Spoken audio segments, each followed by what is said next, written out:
Post-Apartheid popularity and protest votes. The ruling African National Congress wins an emphatic victory in South Africa's elections. But are there signs of changes to come? This is Inside Story.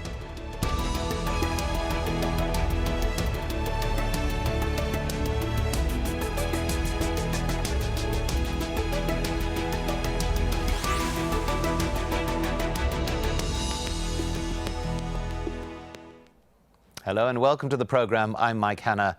It was a resounding victory for the ruling ANC, and South Africa's 20-year-old democracy had plenty to celebrate, with a voter turnout of more than 70%. But the results perhaps failed to mask an underlying dissatisfaction over high levels of unemployment, a lack of basic services, and allegations of widespread corruption. And the gains, although small, made by an energized opposition. Tanya Page reports from the Independent Election Commission in Pretoria.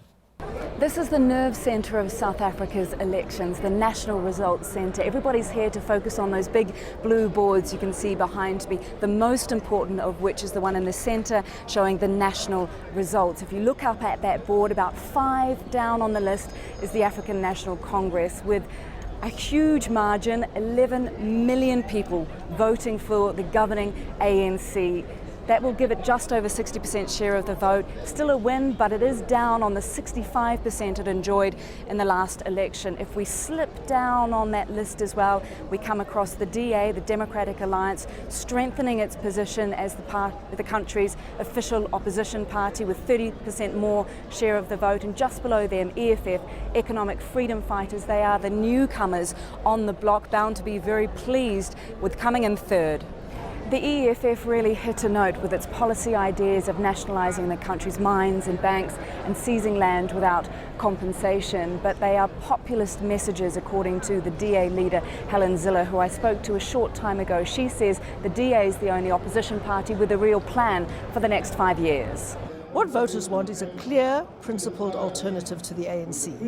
And while many people still hope the ANC will pull itself together and come right, I think more and more people are realizing that the ANC is beyond the point of redemption and that they have to choose an alternative. This was the first time people born in a free South Africa were able to vote, and they joined the legions of people who turned up, many of them queuing for hours just for the opportunity to cast their ballot. In the end, it'll be about a 73% voter turnout, a huge number, and one that illustrates South Africans' commitment to taking part in their fledgling democracy.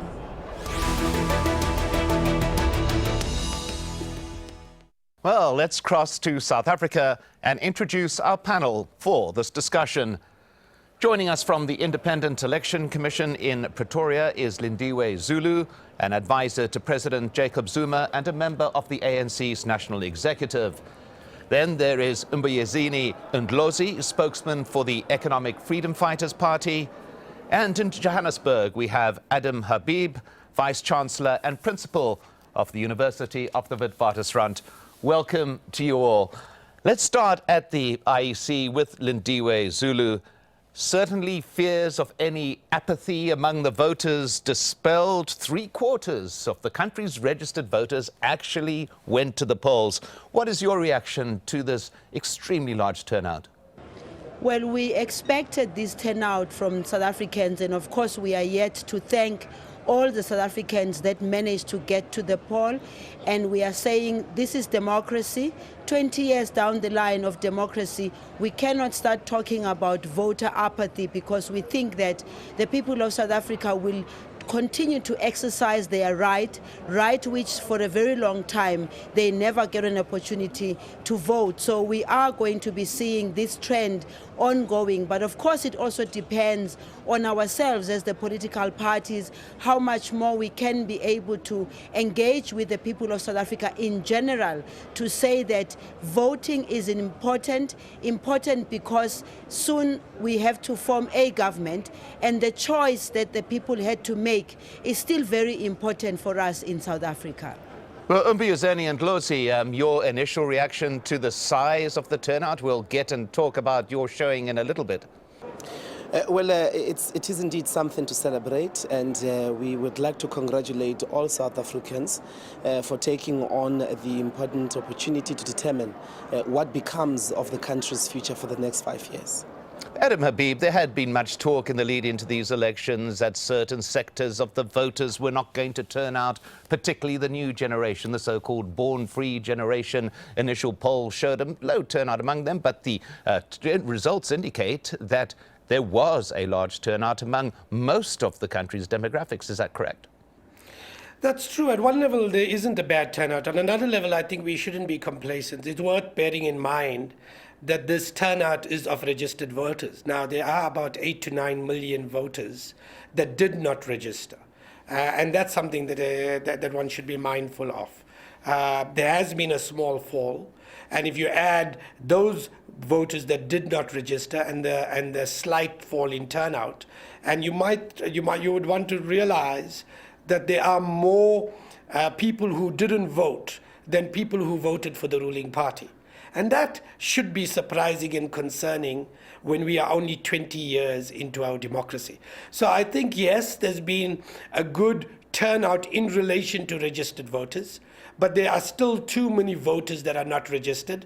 And that does show that there is anger in the system, there is apathy in the system, and there are many South Africans that feel completely alienated from the political system as it stands. Well, let's go to Lindiwe Zulu and start to take a look at these results. The ANC's actual figures are down from the last election, a few percentage points down. Do you see this as a warning sign to what has been the ruling party since democracy, the fact that voters are trickling away, even though it's to a limited extent at this stage?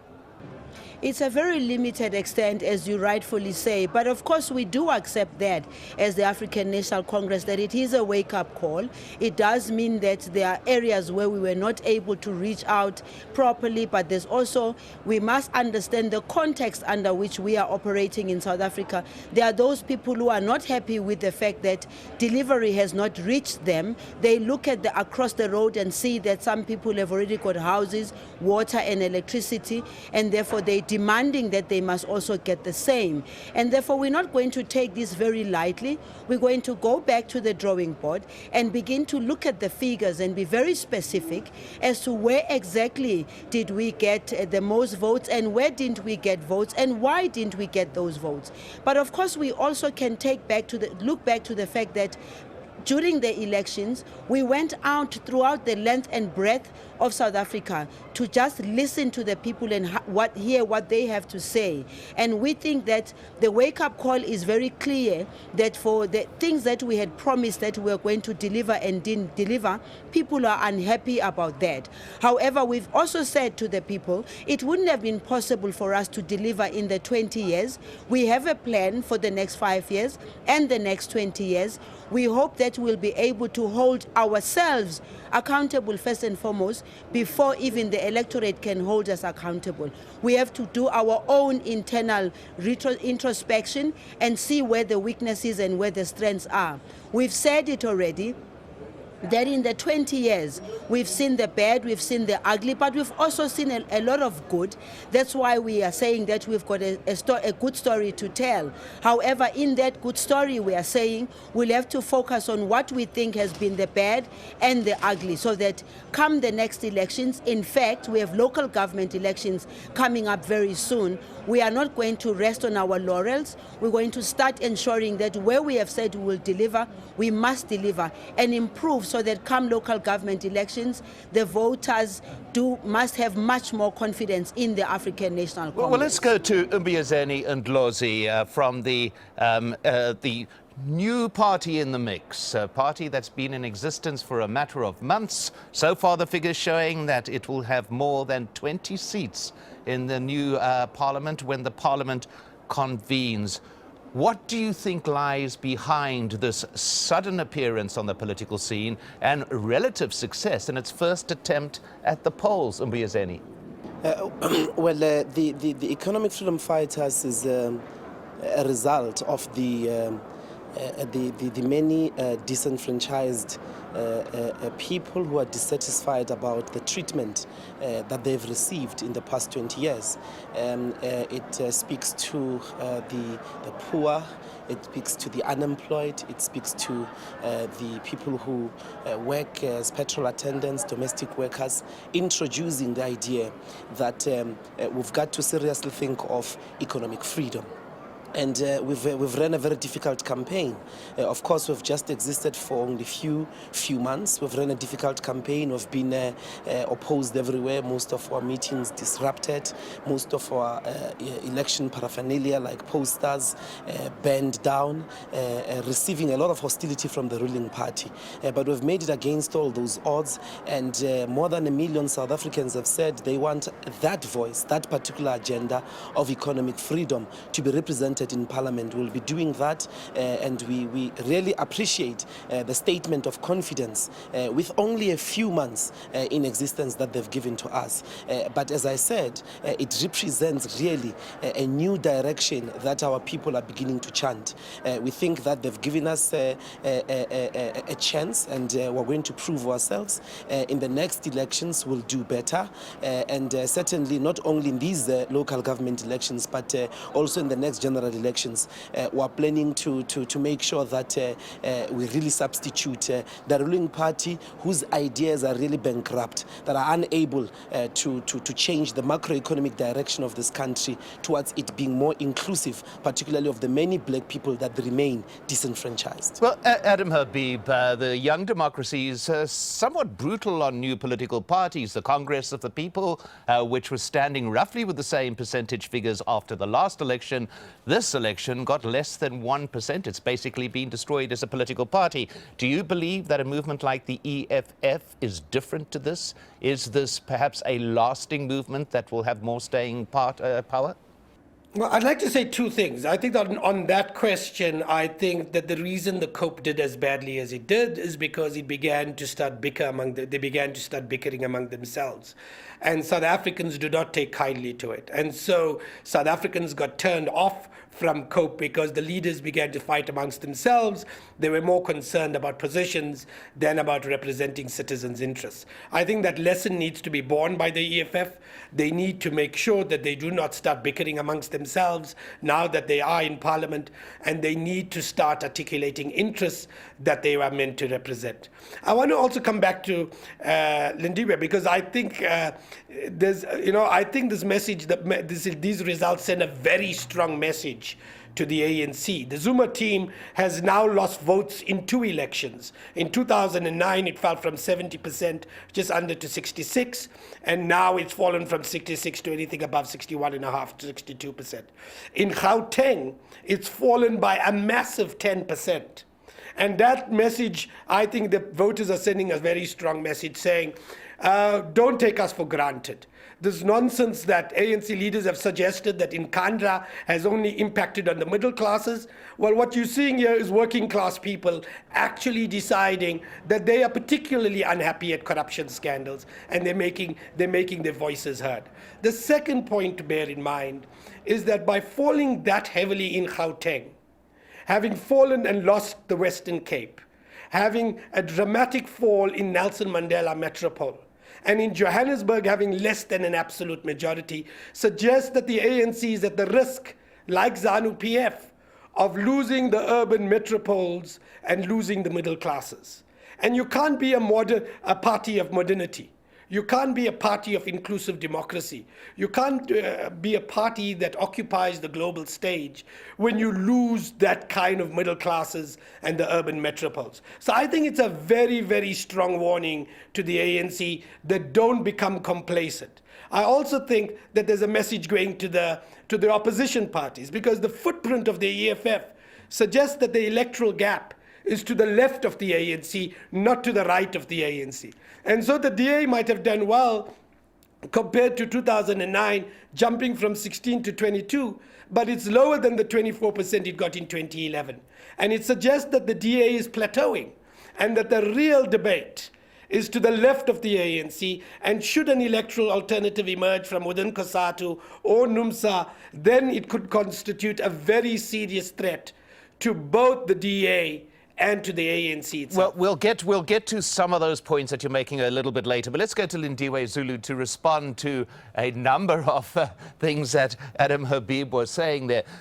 Lindiwe, is specifically the question about the ANC perhaps saying that the middle class does not concern itself about Nkandla, the residence of the president, which was the subject of much debate and, in fact, the report by the public protector. Do you think that the ANC got it wrong here? Does it have to look at its leadership? Are people sending a message that they are dissatisfied with the leadership as much as the movement? Well, we mustn't look at so narrowly this whole thing of the political dynamics of South Africa across the political parties. First and foremost, as the African National Congress, we have said it, we will say it again, that we will do everything we can in our power to make sure that we fight corruption. That also includes ensuring that among ourselves as leaders, we try and make sure that we don't break the law, we don't find ourselves in that space. I don't want to get into the space of Nkandla right now, because that's not what we are discussing at the moment. We're discussing the results of the elections, and we have said it as the African National Congress that we have heard the people of South Africa. We don't take any voter at any point for granted. That's the reason why we crisscross the country first and foremost to go and listen to the people and hear exactly what they have to say. If the issue of corruption, and we know that it's one of the issues that are top on the agenda for the electorate of South Africa, we'll continue to strengthen our institutions and commit ourselves to fighting corruption. That we've made it very clear from the very beginning. And also, let's also consider the fact that the very issue of Nkandla that we are putting on the table, it's not like the African National Congress said we are not concerned about it at all. No. And also when the president said what he said about clever people, it must not be construed that the president was addressing the middle class. The president was referring to the opposition parties that had decided that they are going to ride on this issue. And so when people pick that up and balloon it into saying that the president was addressing the middle class, that's absolutely not true. But the fact of the matter is that there has been weaknesses in our institutions. In fact, as far as Nkandla is concerned, we ourselves are already saying, let's look at the weaknesses within our institutions. How did we get to the point where we find that so much money was used and used not in the correct manner?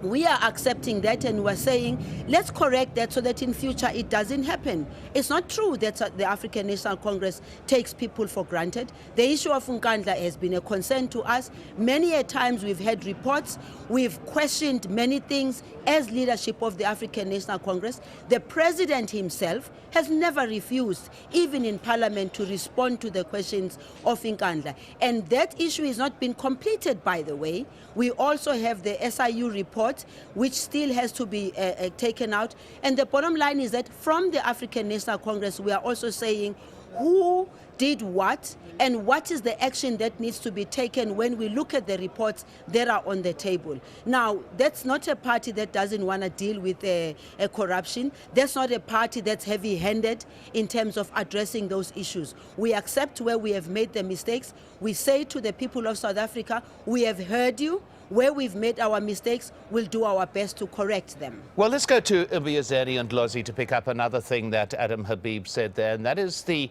future perhaps lies to the left of the ANC and not to the right of it. In other words, that the party that wants to effectively challenge the ANC at any time needs to come from a different direction from which parties are coming at present. What's your view of that? There is validity to such a claim. Our position in our assessment of the political landscape comes to closer to that we've got to be able to unite the left. We've got to constitute a different alternative, not necessarily to keep the ANC in the left or from the right, but to actually substitute it. The the African National Congress is lost to the interests that are no longer of the left. It's gone to the right, it will never come back. And it's becoming a kleptocratic party that is unable to deal with corruption.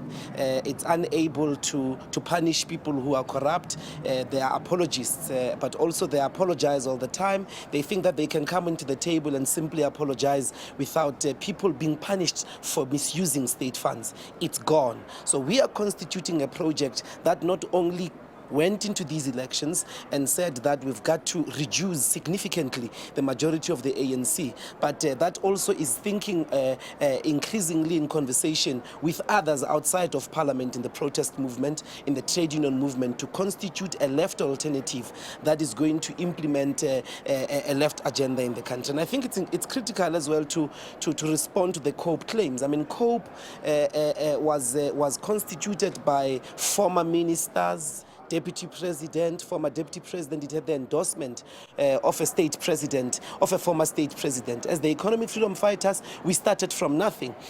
All we had was the confidence of the people, and that's why we are confident that we are different. But also we have a different vision that in the entire political spectrum at the moment of everybody that registered in these elections as a political party, they do not hold. And that's why I think our people have given us a chance and will grow within this chance. It's not only parliamentarism that we are thinking about. We are also thinking about the picket lines, but we're also thinking about constituting a broader movement that must substitute the entire right wing. I mean, even the winning of the DA it must be seen as a loss for the progressive forces. But this is where I want to pick up on, apologies for interrupting, and go to Adam Habib on that question of the Democratic Alliance, the DA. We did invite a representative who was unable to make it at the last moment. But Adam Habib, the official opposition, once again the Democratic Alliance, and it has shown a significant percentage gain in the terms of its representation. Your view? It's a big gain on its 2009 election. In 2009, it had 16%. It's now got 22%. Compared to the local government election in 2011, it received 24%. It's 2% below that. I think what it's beginning to demonstrate is that the DA is beginning to plateau. That the DA has a problem. It has to understand whether it wants to be a party of minorities or whether it wants to be a party that tries to compete for the majority. If it wants to be a party that tries to compete for the majority, it has to start appealing to poor people. It has to be able to put economic policies that can attract poor people. It has to put jobs on the table. It has to address inequality on the table. And the imagery of the party is not that. It doesn't send that message. Helen Zille didn't go to Nkandla when people died. That sent a particular message. When they speak about economic policy, it's private sector economists that speak.